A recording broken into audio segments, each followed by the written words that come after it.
Hello everyone! Welcome back to my 100% walkthrough of Dragon Quest VI. Today, we are going to be going into the Demon World. And with us today is... nobody! Because I lost Skyzo's audio.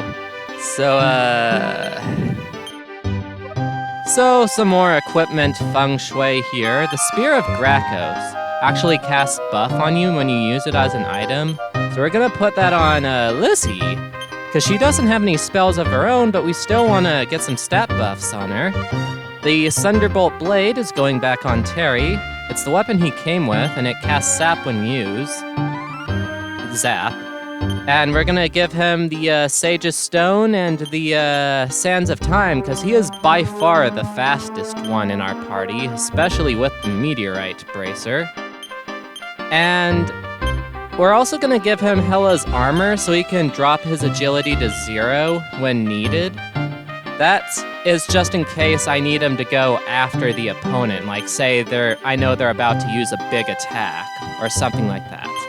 And Rex, he gets the Staff of Ghent, because he's the second fastest in our party, and he'll be taking more of a support role. And I think that takes care of the equipment stuff. But yeah, Skyzo uploads his audio to a site called Sprend. And the thing with Sprend is that it deletes whatever you upload it after a certain amount of days. And of course, Skyzo doesn't keep backups of the audio files that he creates because he assumes I'm gonna do my part and download it, which I should have.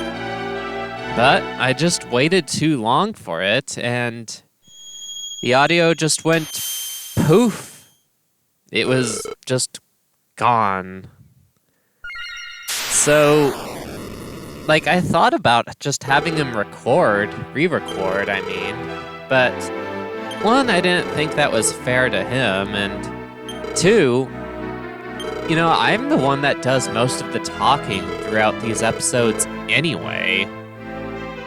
So, that being the case, I figured I should just go ahead, take it upon myself, and fill in all the gaps that were left. Because, I mean, I didn't lose my audio. I mean, I'm not that scatterbrained. So I figured with some work, I could stitch something together. That way the show could go on, and me and Skyzo could continue on with the allotted episode that we're at, because we're at, like, the epilogue at the time I'm filling this in. So, that's my thinking. Also, since we're in the Demon World, we're all reduced to 1 HP and 0 MP. We are not welcome in this world. It is a world by demons for demons. So, needless to say, there's not going to be any running around on the overworld. No. We gotta find a way to heal. And to do that, we've gotta do a fetch quest or two. So, that's just that. Also, all these people here, Mortimer yoinked them out of the dream and real worlds. This particular town is called Despairia. And these guys, there's something called the Lotus Lagoon, and if you take a dip in it, you'll feel really good, but it takes away all of your energy and get up and go. So after you're done dipping in it, you just come back here and you just collapse with no energy at all. And then you just sort of drown in your sorrow. So essentially it's an allegory for depression, which is weird to think about. I think Skyzo actually brought that up in the original recording, but yeah, Mortimer is not a nice guy. 'Cause I mean, there are other towns sprinkled around this demon world too, and they're all corrupted in different ways. I mean, one of the upcoming ones is like Greedmore, or the town of Greed. So it's like that Twilight Zone episode where each person is put inside their own special vocation of hell. Whatever is hell to them. Now, at around this point, Skyzo asked if all monsters are bad, or if all demons are bad. And actually the answer to that is no. There are some good monsters out there, even some demon monsters, and that's kind of why the Monster Tamer class exists. Friendly monsters have showed up ever since, like, Dragon Quest IV at the latest, if not even Dragon Quest III. So, most of the bad ones are just the ones we find and kill. So, right now, we're swimming through the Lotus Lagoon. You see, it's our only way out of here. But we have to get through it with heroic resolve, otherwise we just lose our motivation. I'm not really clear on why the party thought it was something they could just power through. The game never explains that, even in the remakes, but they are. Unfortunately, we're still stuck at 1 HP and 0 MP, so you'd have to use a Wing of Chimera, one of those things we relied on all the way back in, like, part 1. And then we go to this village. Actually, this is the last one we've yet to explore, because it's gonna give us the key to all this. Wynne's tools. Because you see, the old man that we talked to in bed at Despairia, his name is Max Wynne. And for some bizarre reason, giving hope back to him sort of lifts the depression curse from the rest of the town. When that happens, our stats go all the way up to where they were originally supposed to be. I don't understand how that works, but it works. It just does. So this old lady that we're talking to is gonna give us Max Wynne's tools. And fortunately, Peggy Sue did not get drained like the rest of us did. She's still up and raring to go and able to travel through worlds and everything. So, that's all good for us. We're gonna head on back to that demon world and snap Max Wynne out of his funk.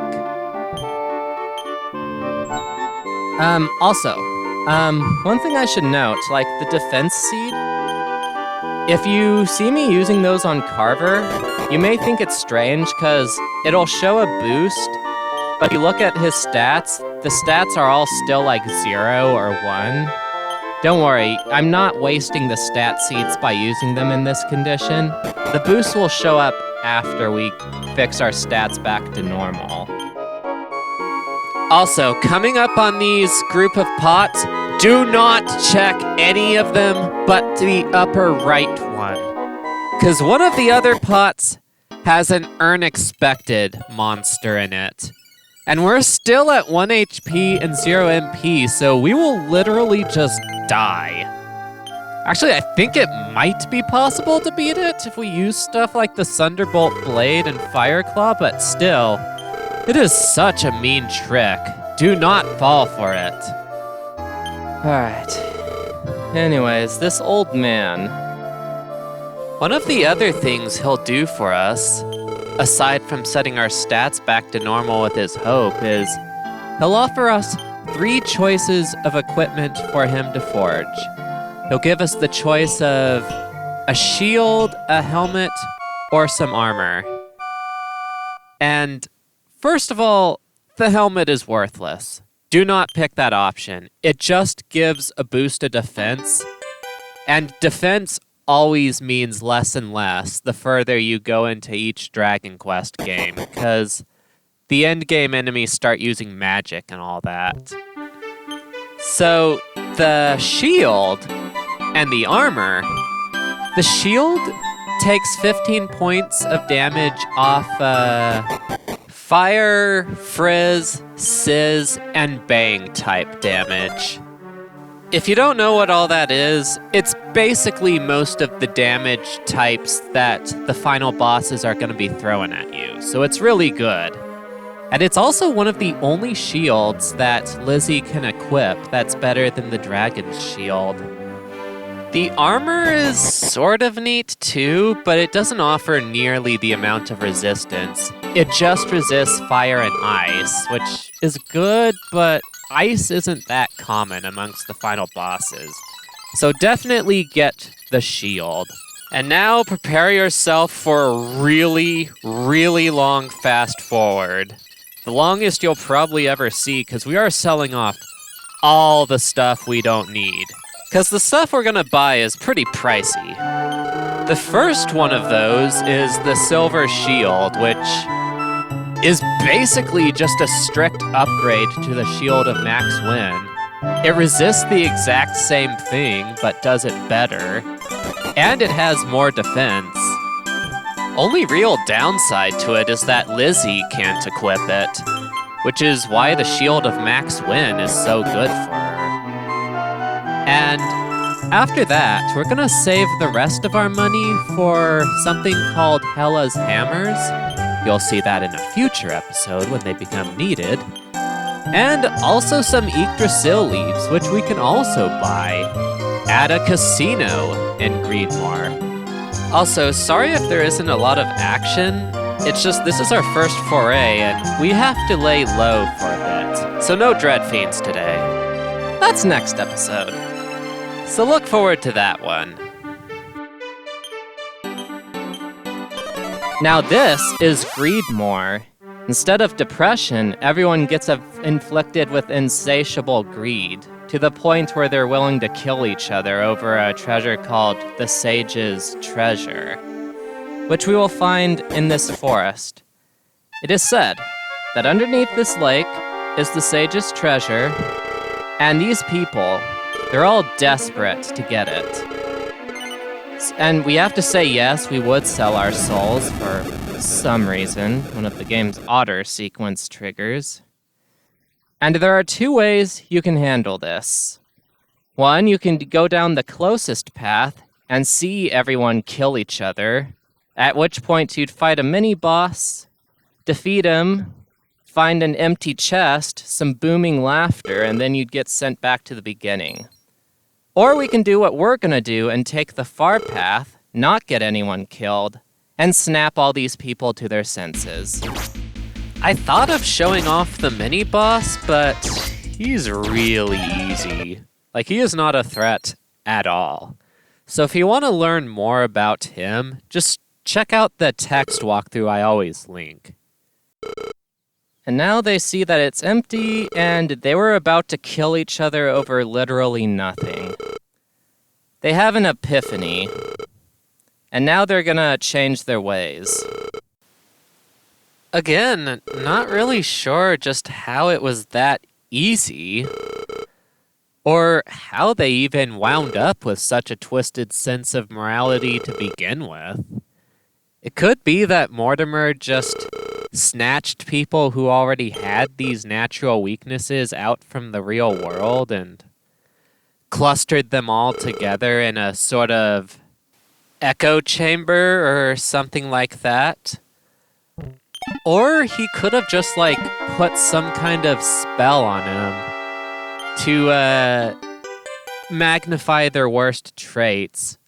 The game itself never really answers how all that works, though. You just sort of snap the people to their senses and beat Mortimer before he can reverse it. Oh, by the way, this path to the left, this is one of the places where the remakes changed what the treasure was. In this version, it's just a troll. It's a medicinal herb. Completely useless. In the remakes, it's another silver shield, which is one of the best in the game.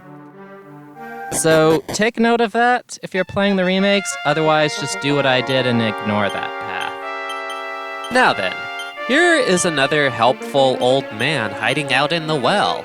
We talk to him and bam! Our HP and MP are all filled up, just like that.